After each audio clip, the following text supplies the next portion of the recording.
En la medida que el catolicismo ha hecho un trabajo, pero solapadamente, por debajo, pero tan arteramente, ha afectado al mundo cristiano, porque ya no hay esa separación entre los que profesan ser cristianos y los impíos. Es casi hoy día imperceptible. Un testimonio de primera mano la tenemos de boca de un ex satanista, la que fue la más grande de las brujas en el oeste europeo y en las islas británicas. Esta mujer, Doreen Irving, se convirtió al cristianismo. Ahora es cristiana y dijo algo que debiéramos tomar en cuenta. Apreciados hermanos, una vez más quiero agradecer al Señor, a nuestro Padre Celestial, por la misericordia que Él tiene con nosotros de poder darnos este tiempo para compartir su palabra. Antes de comenzar, me gustaría por favor que donde estamos inclinemos el rostro y podamos arrodillarnos los que podamos para orar, para que el Señor pueda bendecir no solo su palabra al que va a exponer, sino a los que vamos a escuchar. Así que vamos a orar. Padre Santísimo, en este momento estamos muy agradecidos, Señor, por el regalo de la vida, porque nos das esta hermosa oportunidad para poder, Señor, escudriñar tu palabra, tu bendita palabra. Por eso te ruego la presencia de tu Santo Espíritu en medio de nosotros, para que la mente y el corazón esté unido a tu trono de gracia y podamos, Señor, tener esa luz, esa verdad y esa sabiduría que solo tú nos puedes impartir. Pedimos esto y mucho más. En el nombre precioso de Jesucristo nuestro Señor. Amén. Estamos en tiempos difíciles y a la vez también en tiempos peligrosos, porque el mundo está envuelto en costumbres y tradiciones con las que Jesús siempre tuvo altercados o dificultades en su ministerio terrenal. Hoy las tradiciones son las que cuentan más que la palabra de Dios, y muchos cristianos están envueltos en esas tradiciones. Y también nuestros hermanos en la fe, así que es momento de poder reflexionar acerca de dos eventos muy importantes y a la vez casi que están unidos. La Reforma Protestante de Lutero del 31 de octubre, cuando él clavó las 95 tesis, y la fiesta de los muertos del 1 de noviembre. Ahora hay varias maneras de entender el estado de los muertos, porque un católico cree diferente que un protestante en algunos detalles, pero es totalmente diferente el concepto bíblico. Un hermano católico dice: les voy a contar un caso que me sucedió hace algún tiempo. Un día se murió un amigo mío, que en cuanto a religión no era ni chicha ni limonada, como dicen en muchos lugares. Es decir, no era un buen católico, tampoco era un hermano evangélico convertido. Porque unas veces iba a la misa y otras iba al culto de los evangélicos los días domingo. Cuando murió, los evangélicos lo velaron con muchos cantos y alabanzas y al día siguiente lo llevaron al cementerio. Como era amigo mío, dice este hermano católico que está relatando su historia, quise ir al cementerio a orar por él. Una vez allá le pregunté al pastor si me dejaban hacer un responso. ¿Qué es un responso? Es el acto de orar por el muerto. Ese es el responso, que da temor. Y me contesta el pastor, dice, el finado era oveja de nuestro redil. Y nosotros no rezamos a los muertos porque a estas alturas de nada les sirven las oraciones. Total, que no me permitieron rezar el responso y tuve que contentarme con orar en silencio. Eso es lo que cree un hermano católico en el estado de los muertos. Ahora, ¿por qué debiera orar por los muertos? ¿En qué consiste el detalle? Porque el católico cree que el muerto no va a un lugar solamente, sino que hay varios detalles que surgen, porque hay católicos fieles a la iglesia que van a ir directamente al cielo. Hay aquellos que son medio medios, como dijo ni chicha ni limonada, ellos van a ir a otro lugar. Y hay aquellos que son malos, completamente malos, que irán a otro lugar. La fe católica dice que se puede orar por los muertos y hacer sacrificios y misas por las personas que han pasado al descanso, para que sus almas, porque ese es otro concepto errado, para el católico el alma es de las personas que han fallecido y que en espíritu están andando. Pero para la Biblia el alma es la persona viviente que tiene el aliento de vida y más la materia, que es lo que tenemos nosotros, el cuerpo humano o el ser viviente. Si una persona ha muerto, para que sus almas sean purificadas de sus pecados y puedan entrar cuanto antes a la gloria, a gozar de la presencia divina. O sea, si es un hermano o un fiel católico que no está seguro de tener esa gloria del Señor, entonces tiene que pasar ciertas condiciones, porque los evangélicos insisten en que la palabra purgatorio es una invención católica y ni siquiera este nombre se halla en la Biblia. Este hermano católico dice, nosotros argumentamos que tampoco está en la Biblia la palabra encarnación y sin embargo todos creemos en ella. Tampoco está la palabra Trinidad y todos católicos y evangélicos creemos en este misterio, porque en realidad son enseñanzas católicas. Por tanto, su argumentación no prueba nada. En definitiva, el porqué de esta diferencia es muy sencillo. Ellos solo admiten la Biblia, en cambio nosotros, los católicos, la Biblia no es la única fuente de revelación. Nosotros tenemos la Biblia, la tradición, ahí ya estamos mal. Es decir, si una verdad se ha creído en forma sostenida y ininterrumpida desde Jesucristo hasta nuestros días, es que es dogma de fe y porque el pueblo de Dios en su totalidad no puede equivocarse en materia de fe, porque el Señor ha comprometido su asistencia.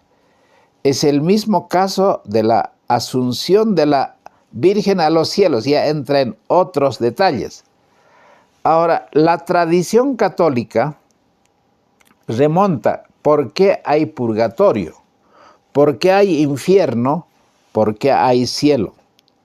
Y tienen argumentos para decir en la Biblia algunos versículos para que ellos puedan creer que con una misa o con una indulgencia, o sea, si usted hace una ofrenda, pero por demás importante para la causa católica, esos familiares que han muerto y que probablemente esté en el purgatorio con una misa y con una ofrenda, el sacerdote católico tiene la potestad de poder sacarlo, no solo del purgatorio, hasta del infierno puede sacarlo.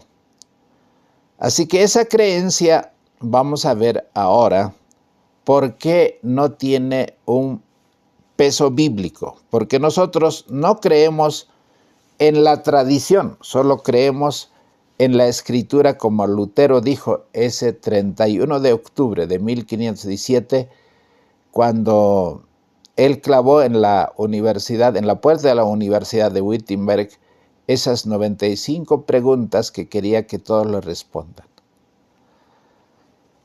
Hay una cita inspirada que dice: merced a los dos errores capitales. ¿Cuáles son esos dos errores capitales que el mundo universalmente va a aceptar y va a creer en esto para que Satanás obre en la vida de ellos? Uno es el de la inmortalidad del alma, es decir, mi apreciado hermano, de que la persona cuando muere no está muerto. O sea, hay vida más allá, como muchos dicen, la ultratumba. Ese es el primer error. Y el segundo error, por donde Satanás va a entrar a dominar la mente de las personas, es creer que el domingo es santo, para ser un día de adoración a Dios. A través de estos dos errores, Satanás prenderá a los hombres en sus redes. Mientras aquel forma la base del espiritismo, o sea, el creer en el estado de los muertos, este va a crear un lazo de simpatía con Roma, porque Roma tiene las doctrinas paganas del espiritismo. Y el domingo viene de la tradición espiritista o pagana, porque se adoraba al dios Sol. Los protestantes de los Estados Unidos, las iglesias evangélicas, serán los primeros en dar la mano a través de este doble abismo. Es decir, ellos creen en el espiritismo porque el hermano evangélico también cree que el muerto ha pasado a la presencia de Dios. Y no hay mucha diferencia con la creencia de la Iglesia Católica. Entonces, cuando estas dos creencias sean parte de la fe de los hermanos evangélicos, va a haber una unidad para poder unirse entre el catolicismo y los evangélicos en contra de aquellos que creen los principios de la palabra de Dios. Ahora, aquí hay algo importante. En el libro de Eclesiastés, capítulo 9, versículo 5, dice la palabra de Dios: porque los que viven saben que han de morir, pero los muertos nada saben, no tienen más paga, porque su memoria es puesto en olvido. Eclesiastés 9:5. La Biblia dice claramente: los que aquí estamos en la tierra con vida sabemos que vamos a morir, pero los muertos nada saben.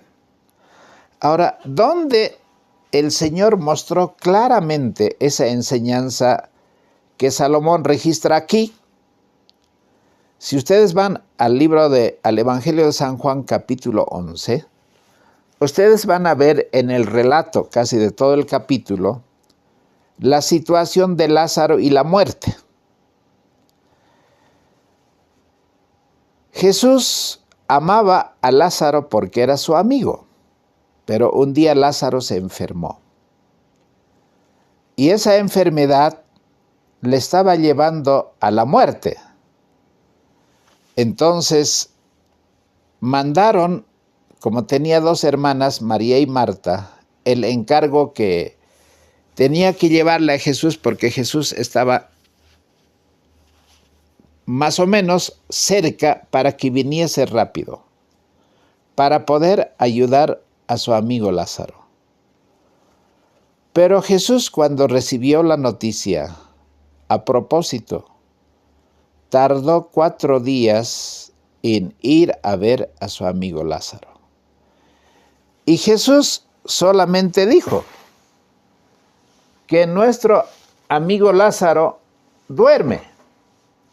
Y quizás sea bueno que usted vaya junto conmigo a la Biblia para que podamos ver dónde está registrado, para tomar algunos detalles que es importante en esta presentación, para que podamos ver que es algo muy interesante. En el versículo 4 dice, y oyendo Jesús dijo, esta enfermedad no es para muerte, sino para la gloria de Dios, para que el Hijo de Dios sea glorificado por ella. Porque va a develar uno de los problemas que hoy la humanidad tiene que enfrentar. Y tú y yo tenemos que tener esto claro. Esta enfermedad no era para muerte, así como dijo también del ciego. Este ciego no ha pecado ni sus padres, sino para la gloria de Dios es que este hombre nació ciego. Hay cosas tan interesantes y a veces es como admirarse constantemente el conocimiento de la palabra de Dios. Y Jesús sabía que la vida de Lázaro resolvería uno de los problemas más grandes en la tradición humana para que tú y yo estemos seguros y podamos preguntar a la palabra y a Lázaro, a ver, ¿dónde estaba Lázaro? Ese es el tema. ¿Estaba en el cielo cuando murió? ¿Se fue al infierno? Porque a lo mejor no tenía su vida en paz. ¿O estaba en el purgatorio? Así que como sabía que tenía que responder a esta gran pregunta, pasó 4 días. Y entonces Jesús dice a sus discípulos, ¿no? Vamos a Judea otra vez, porque nuestro amigo Lázaro duerme y yo voy para despertarle del sueño. Dijeron entonces sus discípulos, Señor, si duerme sano estará. Pero esto decía Jesús de su muerte, y ellos pensaban que hablaba del reposar del sueño. Entonces Jesús les dijo claramente, Lázaro ha muerto. Y me alegro por vosotros que yo no haya estado allí para que creáis, mas vamos a él. Fueron allá, a Betania, que estaba cerca de Jerusalén, y muchos de los judíos habían venido a la casa de Lázaro, donde estaba Marta y María, para consolar a su hermano, por su hermano. Entonces Marta, que venía para encontrarse con Jesús, cuando se vio con Jesús, le dijo, Señor, si hubieras estado aquí, mi hermano no habría muerto. Pero también sé ahora que todo lo que pidieres a Dios, Dios te lo dará. Y Jesús le dijo, tu hermano resucitará. Marta dice, yo sé que mi hermano va a resucitar, pero ese es en el día postrero.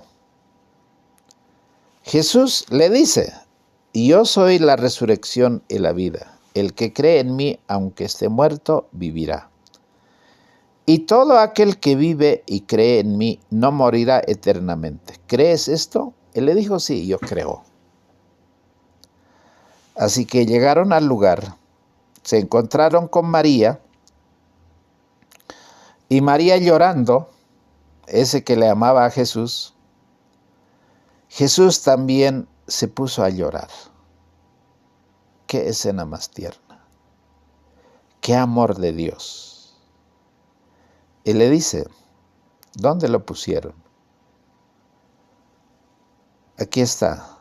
Y al ver en la condición que estaba Lázaro, su apreciado amigo, Jesús lloró. Y la gente al ver esa escena tan tierna, Dice cuánto le amaba a Lázaro. Pero ¿acaso él no tenía poder? Se abrió los ojos al ciego, se hizo tantos milagros. ¿Por qué no vino cuando le hicieron saber de que estaba enfermo? ¿No podía hacer más otra cosa? Y Jesús no responde a nada de eso y dice, avanzando adelante, quiten la piedra. Y Marta, la hermana, dice, ¿para qué lo vamos a quitar la piedra? Porque hiede ya, se ha descompuesto mi hermano. Y Jesús le dice, ¿no te he dicho que si crees verás la gloria de Dios? Entonces quitaron la piedra y el muerto salió así como lo dejaron, envuelto en un sudario, era una especie de tela que le cubría. Y entonces Jesús oró antes, y le dijo, gracias, Padre, porque tú me escuchas. Pero yo he orado para que esta gente sepa que tú tienes la respuesta frente a la muerte. Y clamó a gran voz, y le dijo, Lázaro, ven fuera. Y el que había muerto salió, atadas las manos y los pies con vendas, y su rostro estaba envuelto en un sudario. Jesús le dijo, desatadle y dejadle ir. Y la gente quedó asombradísimo. Estaban atónitos. Un muerto que ya estaba en proceso de descomposición sale allí. ¿Quién es este que tiene autoridad para dar reprensión a la muerte y dar vida al que está muerto? Ese es Jesucristo nuestro Salvador. Pero ese no es el tema. El tema es, ¿por qué Lázaro tenía borrado 4 días de su memoria, que no sabía lo que había pasado, porque él mismo no sabía por qué estaba envuelto en un sudario y por qué estaba en una cueva, que era la sepultura? Porque hay detalles que la Biblia no menciona. Pero si él hubiera estado en el infierno, por lo menos hubiera expresado algo tan importante como decir, por favor, pórtense bien, hagan las cosas bien, porque en el infierno del cual yo estoy viniendo, fuego arde. Aunque hay una parábola del rico y el Lázaro, que es una parábola que no es para enseñar una doctrina, sino para aclarar un aspecto que quizá en otro momento podemos estudiar, pero hay tantos videos que se han sacado sobre ella que tiene una posición correcta. Así que Lázaro no sabía del infierno, porque estando muerto, si tuviera conciencia o por lo menos recordara algo, no tenía idea, estaba en blanco. Pero tampoco vino del cielo, porque hubiera dicho, Señor, ¿por qué me resucitaste si yo estaba en el cielo disfrutando ya la gloria de Dios, así como creen los hermanos evangélicos? Impresionante. Aquí está la prueba clarísima, el estado de los muertos. Ahora, ¿cómo es que las almas llegan? ¿Quiénes son entonces esas almas que la Iglesia Católica dice que van a llegar? Enseguida vamos a entrar a algún relato un poco más adelante. Porque la pérdida de un ser querido siempre deja una huella en el alma, un vacío que es imposible de borrar. Aunque con el paso de los años uno empieza a acostumbrarse a la vida sin esa persona. Y hay lugares, acciones que nos recuerdan, que vienen al pensamiento, ¿no? Los perfumes que usaba, o los platos que saboreaba. Hay momentos de recuerdo que no se borran fácilmente de la mente y añoramos y nos trae ese recuerdo. Y podríamos pensar que este es un asunto quizá con el tiempo se tiene que perder y tenemos que consolarnos en su ausencia. Pero para muchos la pregunta es, ¿y si los muertos no están muertos? ¿Y si del cielo nos están viendo? ¿Qué jugador del fútbol cuando mete un gol levanta sus manos al cielo y dice a mi madre que me está mirando desde el cielo, o de su padre o de algún ser querido? Y uno le dedica así a un ser que ha muerto. Y esa celebración de Todos Santos, por lo menos en la parte donde estamos en Bolivia, desde el mediodía del 1 de noviembre, la tradición dice que las almas llegan a la tierra hasta el mediodía del 2 de noviembre, que es cuando regresan al cielo. Ahora, esta fecha no es una fecha casual, ya que la festividad de Todos los Santos no es solo un nexo entre dos mundos, sino también el resultado de la hibridación de la cultura andina y la española y junto con la Iglesia Católica. Ahora, desde la cultura andina, esa fecha coincide con el final de la época seca y el comienzo de las lluvias. Para la cultura andina, las personas que mueren están en este suelo, en Acapacha, donde siguen una vida contraria a los vivos y solo han venido para visitar a la familia, a los deudos. En los años 731 y 741, el Papa Gregorio III decidió conmemorar un día dedicado a todos los santos de la Iglesia Católica, consagrando una capilla en la Basílica de San Pedro, porque los santos ya tenían sus fiestas. Santiago ya tiene su fiesta, San Pedro, San Juan y todos los demás santos.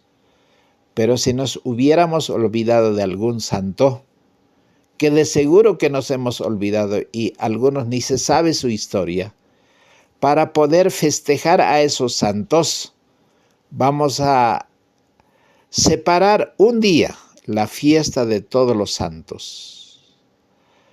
Ahora, esa fiesta de Todos los Santos, que es la fiesta de los muertos, están relacionados así, no es de manera casual, porque ¿quién enseña la fiesta de los muertos?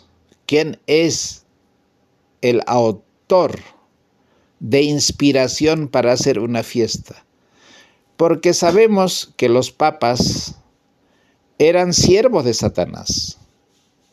Ellos hacían y enseñaban lo que el enemigo les inspiraba, y la tradición dice así. Pero ¿qué tiene que ver la fiesta de Todos los Santos con Halloween? Porque originalmente es un festival que se celebraba allí en Europa, los celtas, más o menos 300 años antes de Cristo. Ese pueblo era controlado y dirigido por los llamados druidas, que no eran otra cosa sino satanistas de aquel entonces. Hoy existen esos druidas, están muy activos en la fiesta de Todos Santos y en el Halloween. Los celtas eran un pueblo del norte de Europa, diseminados por toda Inglaterra, Irlanda y la parte norte de Francia principalmente, y este festival aludido señalaba el principio del invierno, lo contrario a lo que pasa en el hemisferio sur, aquí en el continente, en la parte del occidente. Los druidas adoraban al dios de la muerte, alias el diablo, cada 31 de octubre. Esos brujos celebraban la víspera del Año Nuevo Céltico, en honor a esa deidad que se llamaba Shamaín, que muchos utilizan el nombre de Satanás con ese término. Lo hacían brindándoles sacrificios humanos, porque no era una fiesta cualquiera, era una fiesta de sangre. Sangre humana, fresca, caliente para ser sacrificados esos niños o los animales para satisfacer la sed de sangre de Shamaín. Shamaín, llamado el Festival de la Muerte, era celebrado oficialmente y aún hoy es reconocido por todos los satanistas y ocultistas que todavía están en este tiempo activos, pero así. El espíritu de exaltación del mal, que era la fiesta del Shamaín, es lo que se celebra el último día del mes de octubre y el 1 de noviembre.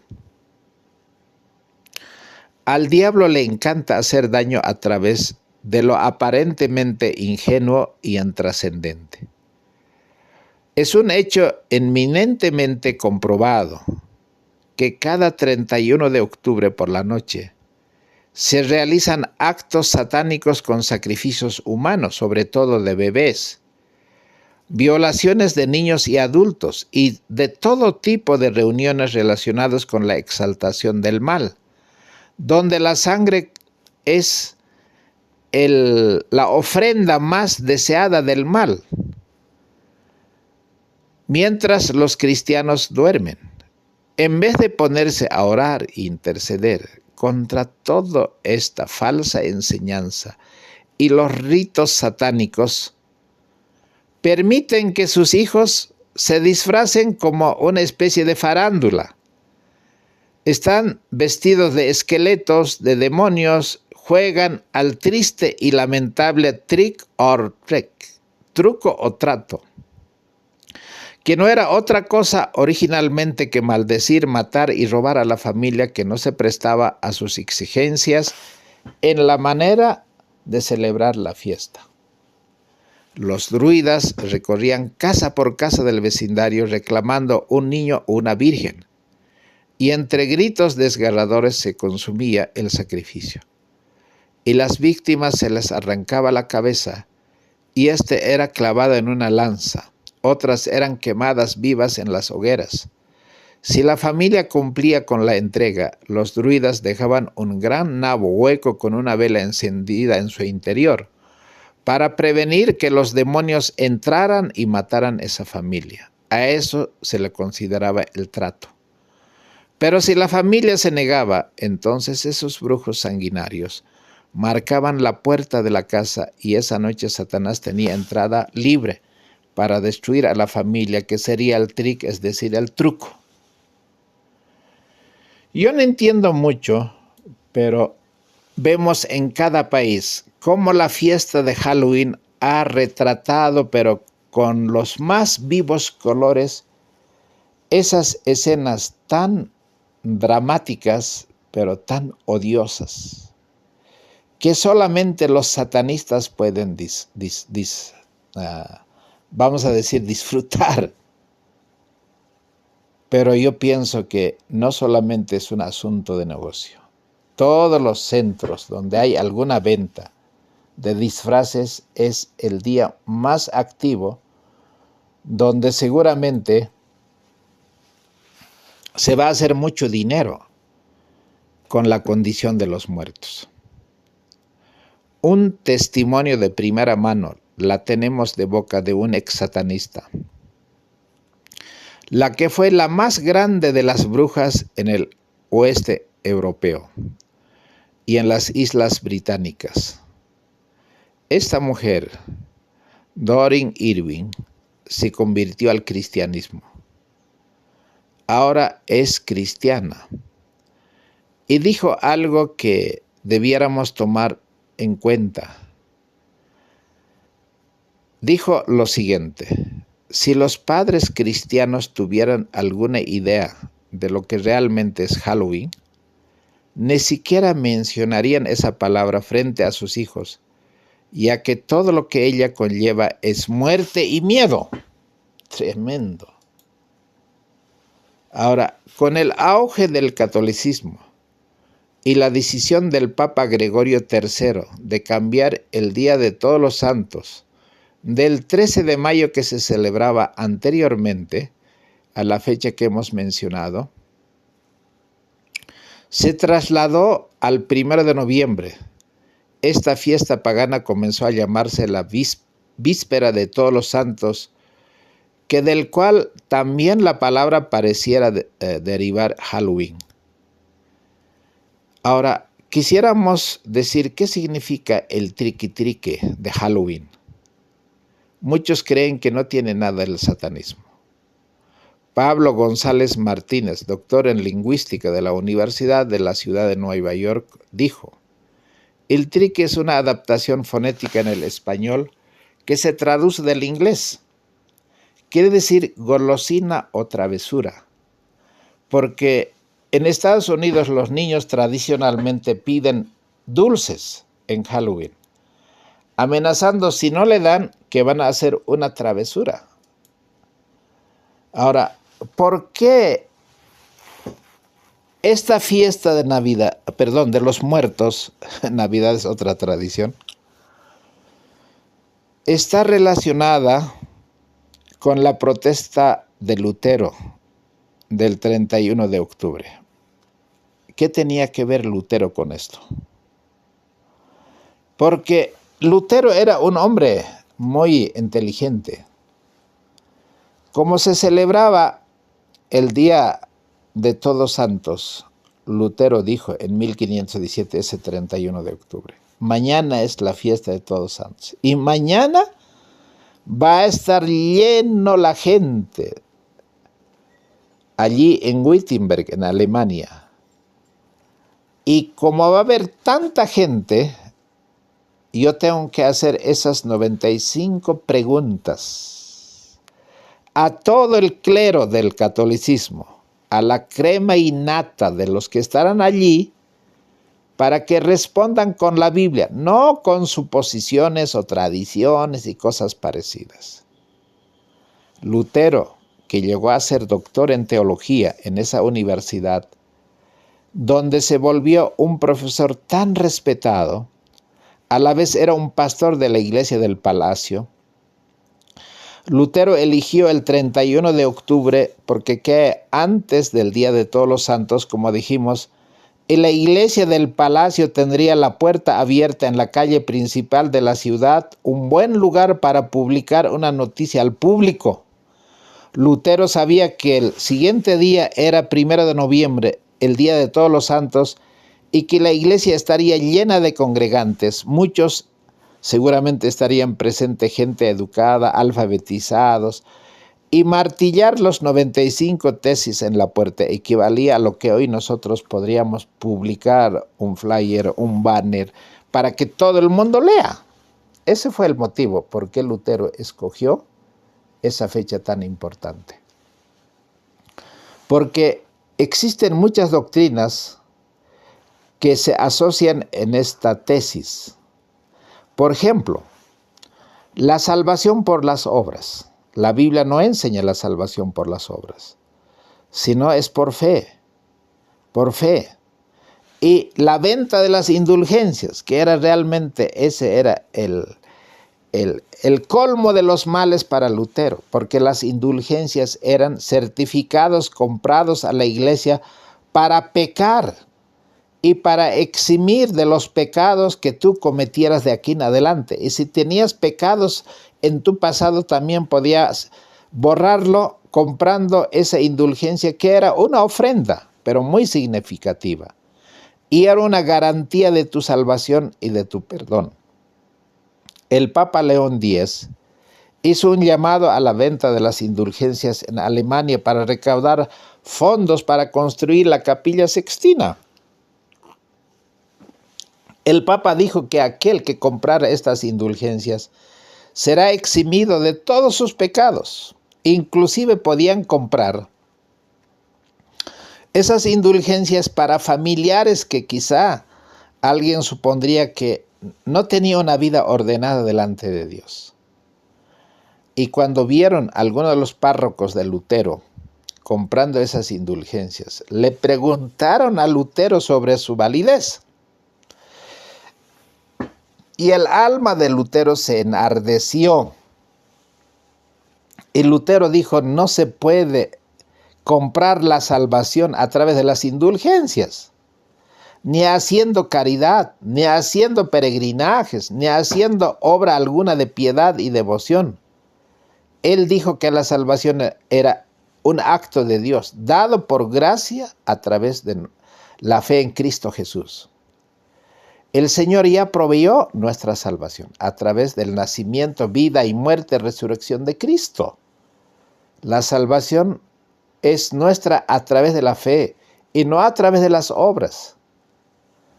Pero el otro aspecto importante de la tesis de Lutero, que fue clavado allí en ese 31 de octubre, es el sacerdocio de Cristo, de que no necesitamos nosotros sacerdotes humanos, sino ya tenemos un gran sumo sacerdote que se llama Jesucristo.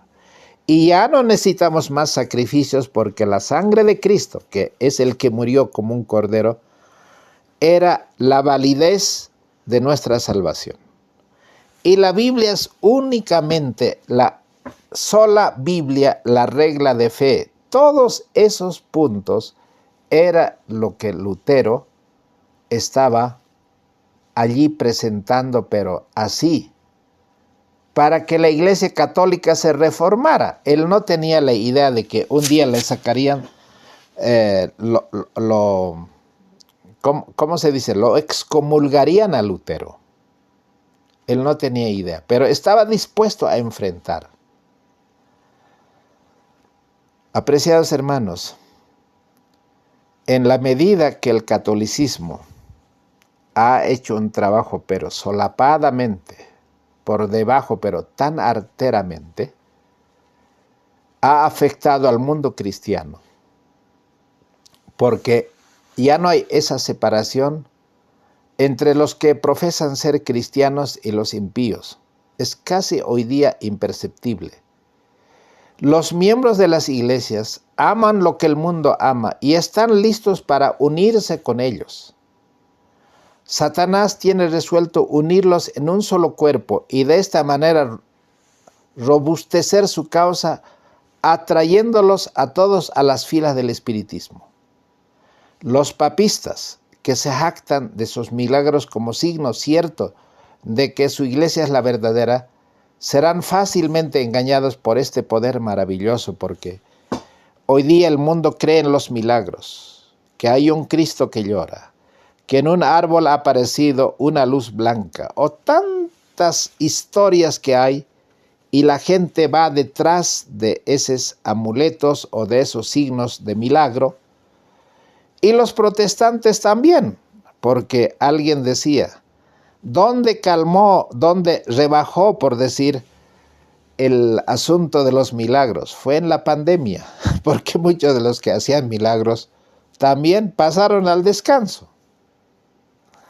Y un hermano decía, ¿y por qué esos que hacen milagros no habrán hecho nada en la pandemia? Era la oportunidad de oro para que los que están muriendo podían salvar su vida. Pero nada de eso ocurrió, sino más bien ellos estaban más asustados.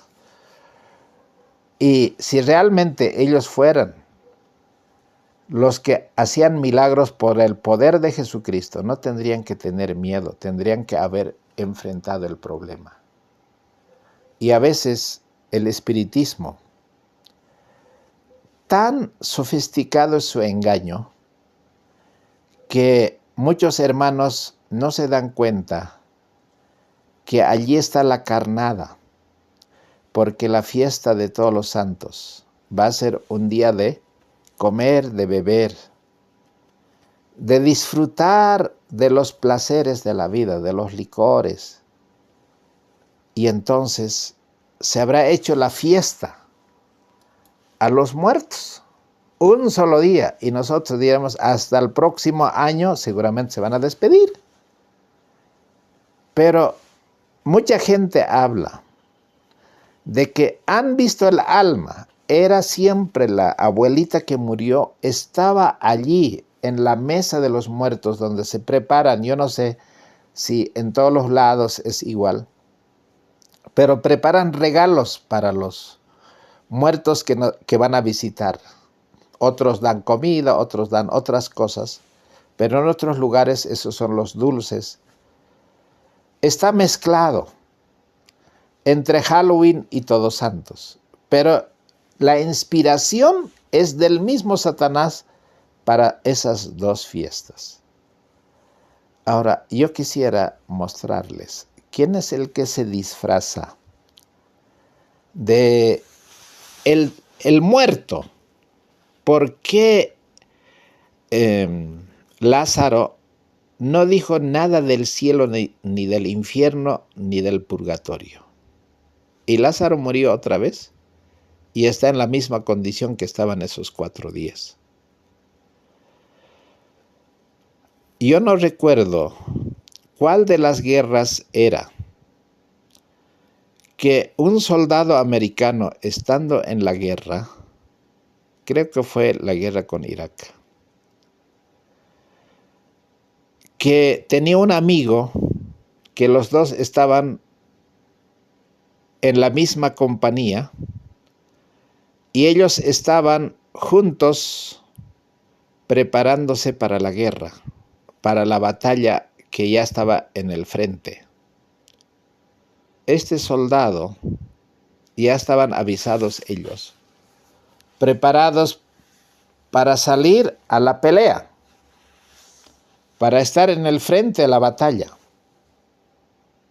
Estaban durmiendo en el campamento y entonces se hizo el llamado para que todos pasen a la formación. Y ellos se levantaron así, de despertar violentamente del sueño, y se colocaron su indumentaria, las botas y todo lo demás, y sus armas, y salieron a la formación. Pero inmediatamente fueron trasladados al campo de batalla. La lucha se hizo bastante cruel. En el fragor de la lucha, uno de ellos murió. Fue completamente desmembrado y no reconocieron el rostro, solamente identificaron a través de la chaqueta que llevaba, que tenía un identificador, el nombre que siempre llevan los soldados o los militares. Así es que recogieron esas prendas y seguramente al soldado lo enterraron ahí mismo, o yo no sé si lo llevaron, pero es la noticia que llegó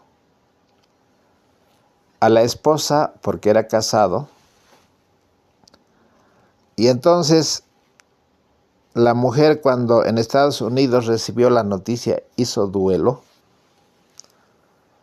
Y bueno, lo que pasa, ¿no? El dolor, el sufrimiento por las personas que fallecen de manera trágica, como un soldado frente a la batalla.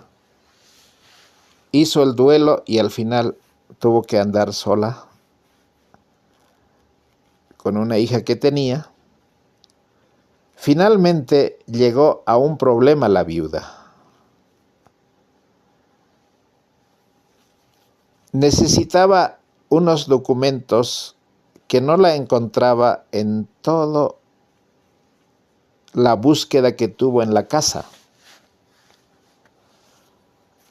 Y así pasó y estaba muy afligida ella. Quería recurrir a todo lo que sea posible para saber dónde habrá dejado los documentos patrimoniales su esposo. Y entonces, entre esa preocupación, se encontró con una amiga, y la amiga le contó de que hay alguien que puede hablar con los muertos y que puede averiguar a través de la sesión espiritista, hablar con los muertos, si ella quería pagar esa sesión al espiritista. Y por la necesidad y por la urgencia, ella aceptó. Fue a la sesión y el esposo apareció. Seguramente la mujer estaba de miedo, no lo quiso tratar como verdaderamente a su esposo porque sabía que estaba muerto, tenía pensamientos encontrados y sentimientos también. Pero lo esencial se lo dijo: querido, estoy buscando unos documentos y yo quiero que tú me lo digas. ¿Dónde están esos documentos? Y entonces el difunto, ahora que estaba en una sesión espiritista, le dijo: en tal lugar está. Y la sesión terminó. Así que la mujer viuda fue al lugar y encontró exactamente dónde estaban los documentos. Y ella quedó confundida y dijo: ¿dónde está mi esposo muerto? ¿Está en el cielo? ¿De dónde vino? Entonces,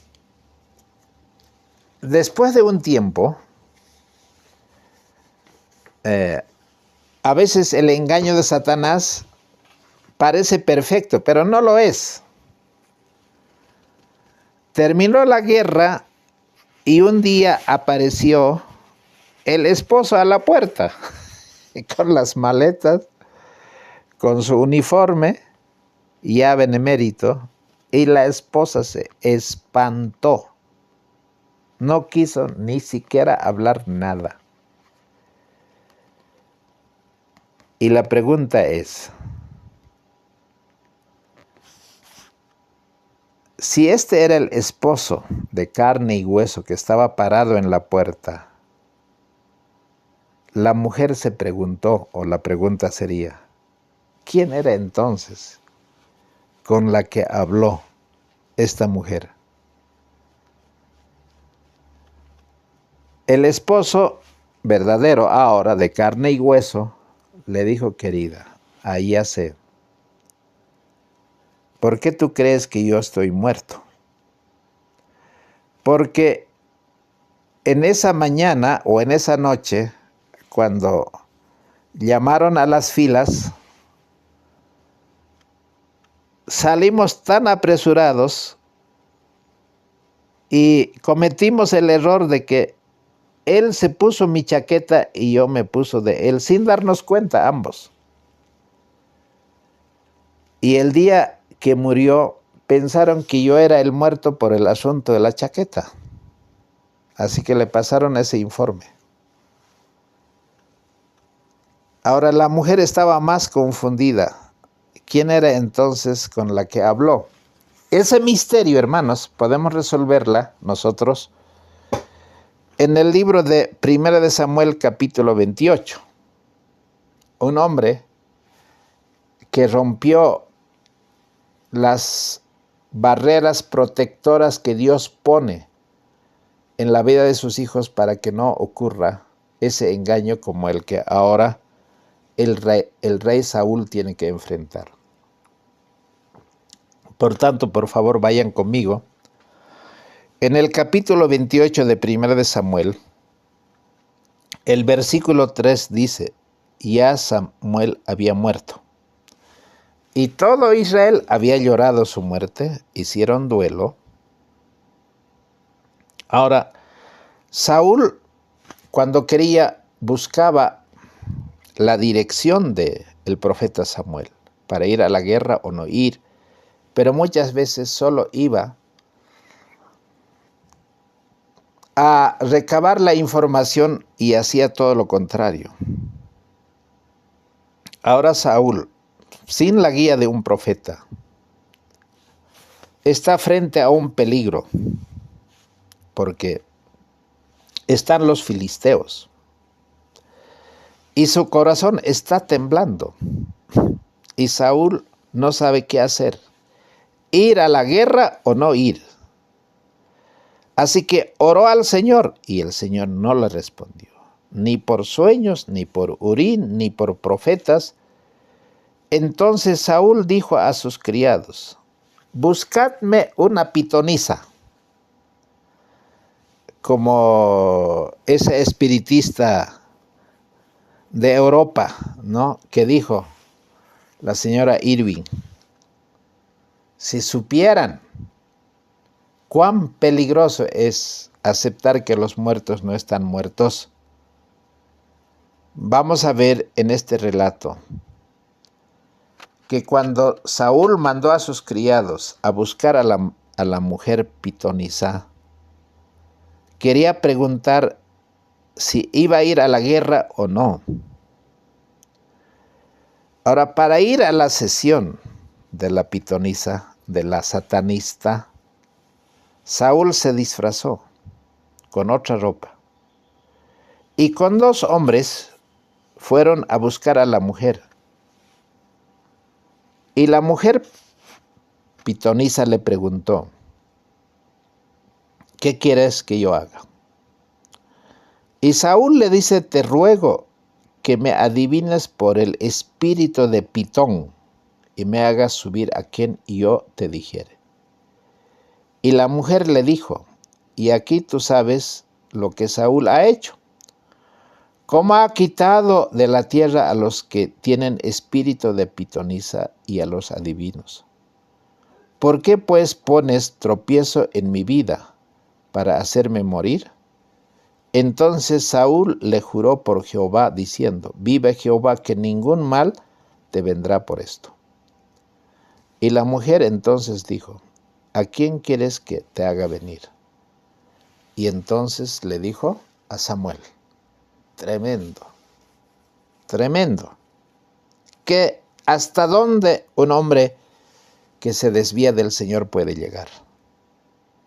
Sabe que Samuel ha muerto. El rey Saúl sabe que los muertos nada saben, porque no era una enseñanza confusa, estaba completamente claro. Pero cuando uno se entrega al poder del mal, no hay barrera que la pueda proteger. Y entonces la mujer pitonisa hace la sesión. Y el rey le dijo, quiero que me hagas venir. Y entonces hace la sesión y dice, ¿qué ves? Y la mujer pitonisa le dice, he visto dioses que suben de la tierra. Y le dijo, ¿cuál es su forma? Y ella respondió, un hombre anciano, viene cubierto de un manto. Saúl entendió entonces que era Samuel, y humillándose el rostro a tierra, hizo gran reverencia. Hacer reverencia, porque no era Samuel. Samuel está muerto y los muertos nada saben. Hacer reverencia frente a Satanás, porque sabemos, el apóstol Pablo dice, también Satanás se disfraza no solo como ángel de luz, sino se disfraza como cualquier deudo o cualquier persona que haya muerto. Un ser amado que tú estimas, que quisieras hablar, como esta mujer que habló con su marido pensando que estaba hablando en esa sesión. Está ahora en lo mismo Saúl. Y le dice este supuesto Samuel a Saúl, versículo 15, ¿por qué me has inquietado haciéndome venir? Y Saúl respondió, estoy muy acongojado, pues los filisteos pelean contra mí. Y Dios se ha apartado de mí y no me responde, ni por mano de profetas, ni por sueños. Por esto te he llamado para que me declares qué tengo que hacer. Uno cuando no quiere hacer la voluntad de Dios y quiere preguntar a otro medio para saber qué es lo que debe hacer delante del Señor, imagínate, eso es una locura. Y pareciera coherente la respuesta del supuesto Samuel. ¿Y para qué me preguntas a mí, habiéndose apartado de ti Jehová, y ahora es tu enemigo? Y uno diría, bueno, está hablando ciertamente el profeta. ¿Ese profeta estaba delante de Jehová? No. O sea, no podemos creer que un muerto esté en el cielo. Imposible. Dios no es Dios de muertos, es Dios de vivos. Y dice además, Jehová pues ha hecho como habló por medio de mí, pues Jehová ha cortado el reino de tu mano y lo ha dado a tu compañero David. Hasta parece toda verdad. Como tú no obedeciste la voz de Jehová, ni cumpliste el furor de su ira sobre Amalec, que había perdonado, ¿no?, la cabeza del rey. Satanás sabe cuál es su pasado de Saúl. El enemigo le lleva al engaño para obrar contrariamente a los propósitos de Dios. Y ahora le está acusando con lo mismo. Astuto el enemigo. Ahora dice, Jehová entregará a Israel también contigo en mano de los filisteos, y mañana estarás conmigo. Ay, ay, ay. Lo que le está diciendo es, no vas a poder vencer. Israel va a caer. Y tú mañana a esta hora habrás muerto, porque Satanás es el autor de la muerte. Se cumplió, exactamente se cumplió. En 1 Samuel 31, 1 al 6, podemos ver cómo fue esa batalla y vamos a terminar. ¿Cómo fue la muerte de Saúl? Los filisteos pues pelearon contra Israel. Y los de Israel huyeron delante de los filisteos y cayeron muertos en el monte de Gilboa. Y siguiendo los filisteos a Saúl y a sus hijos, mataron a Jonatán, a Abinadab y a Malquisúa, hijos de Saúl. Y se agravó la batalla sobre Saúl, y la alcanzaron los arqueros, y tuvo gran temor de los arqueros. Entonces dijo Saúl a su escudero, saca tu espada y traspásame con ella, no sea que vengan estos incircuncisos y me traspasen, y me escarnezcan. Mas su escudero no quería, porque tenía gran temor. Entonces Saúl tomó la espada y se echó sobre ella. Y viendo su escudero que Saúl estaba muerto, él también se echó sobre su espada y murió con él. Así murió Saúl en aquel día, juntamente con sus 3 hijos y su escudero y todos los varones. ¿A ese Dios vamos a adorar? Los druidas, los que siguen las tradiciones de Halloween, los que siguen la fiesta de Todos Santos, son los que se disfrazan de todos esos disfraces de demonios y van a ir a pedir las luces y las calabazas y toda esa tradición.